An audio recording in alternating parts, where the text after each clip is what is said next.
ಆ technicians skill workers ಎಲ್ಲಿ ತಯಾರಾಗ್ತಾರೆ ಅಂದರೆ ನಮ್ಮ ಇನ್ಸ್ಟಿಟ್ಯೂಷನ್ಸ್ ಅಲ್ಲಿ ತಯಾರಾಗ್ತಾರೆ.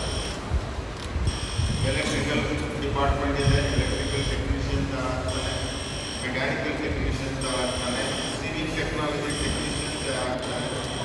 ಸಿವಿಲ್ ಟೆಕ್ನಾಲಜಿ ನಾವು ಬರೀ ಟೈಲರಿಂಗ್ ಕೋರ್ಸ್ ಅಂತ ತಿಳ್ಕೊಂಡಿದ್ದೀವಿ, ಟೈಲರಿಂಗ್ ಕೋರ್ಸ್ ಅಂತ. ಇವರು ಕನ್ಸ್ಟ್ರಕ್ಷನ್ ಆಫ್ ಕ್ಲಾತ್ ಮಾಡ್ತಾರೆ. ಅವರು the cloth will be manufactured industry, ಅಲ್ಲಿ ಅವರು ಟೆಕ್ನಿಷಿಯನ್ ಆಗಿ ಹೋಗ್ತಾರೆ. ಯಾರು ಸಿವಿಲ್ ಟೆಕ್ನಾಲಜಿ ಆಗಿ ಗೌರ್ಮೆಂಟ್ ಜಾಬ್ ಸಿಗುತ್ತೆ, ನಿಮಗೂ ಗೌರ್ಮೆಂಟ್ ಜಾಬ್ ಸಿಗುತ್ತೆ. ನೀವು ಸ್ಟ್ರಾಂಗ್ ಆಗಿ ಅಕ್ಸೆಪ್ಟ್ ಮಾಡಬೇಕು, ನಾಲೆಡ್ಜ್ನ ಚೇಂಜ್ ಆಗಬೇಕು. ನೀವು ಚೇಂಜ್ ಆಗಲ್ಲ ಅಂದರೆ ನಿಮ್ಮಲ್ಲಿ ಏನು ಟೆಕ್ನಿಕಲ್ ನಾಲೆಡ್ಜ್ ಬರಲ್ಲ, ಸ್ಕಿಲ್ ಬರಲ್ಲ. ಸ್ಕಿಲ್ ಬರದೇ ಇದ್ರೆ ಕೆಲಸಕ್ಕೆ ಹೋಗೋಕ್ಕಾಗಲ್ಲ. ಈಗ ಜಾಸ್ತಿ ಏನೋ ಬೇಡಿಕೆ ಇರೋದೇನು ಅಂದರೆ ಎಲೆಕ್ಟ್ರಿಕಲ್, ಮೆಕ್ಯಾನಿಕಲ್, ಎಲೆಕ್ಟ್ರಾನಿಕ್ಸ್ ಟೆಕ್ನಿಷಿಯನ್ಸ್ ಬೇಕು. ತುಂಬ ಬೇಡಿಕೆ ಇದೆ. ನಾವು ಪ್ಲಂಬರ್ಗೆ ಹೋಗಿ ಓದ್ತಾ ಇದ್ದೀವಿ, ಮೆಕ್ಯಾನಿಕಲ್ ಟೆಕ್ನಿಷಿಯನ್ ಪ್ಲಂಬರ್.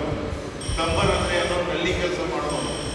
ಆ ನಲ್ಲಿ ಕೆಲಸ ಮಾಡೋನು ಬರೀ ಒಂದು ನಲ್ಲಿ ಹಾಕ್ಬಿಟ್ಟು ಒಂದು ವಾಲ್ ಹಾಕ್ಬಿಟ್ರೆ 1000 ರೂಪಾಯಿ ತಗೊಂಡು ಹೋಗ್ತಾನೆ. ನಮ್ಮಲ್ಲಿ ಪ್ಲಂಬರ್ಸ್ ಇಲ್ಲ.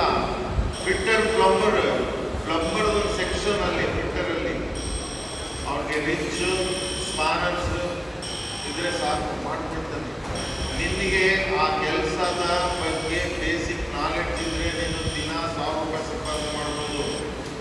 ಇವತ್ತು BE ಮಾಡಿಕೊಂಡು ಡಿಗ್ರಿ ಮಾಡಿಕೊಂಡು ಕೆಲಸಕ್ಕೆ ದಿನ ಹೋಗ್ತಾ ಇದ್ದಾರೆ, 15,000 10,000 ಸರ್ವಿಸ್ ಹೋಗ್ತಾ ಇದ್ದಾರೆ. ಇದು ಕೆಲಸಗಳು ಸಿಗ್ತಾ ಇಲ್ಲ.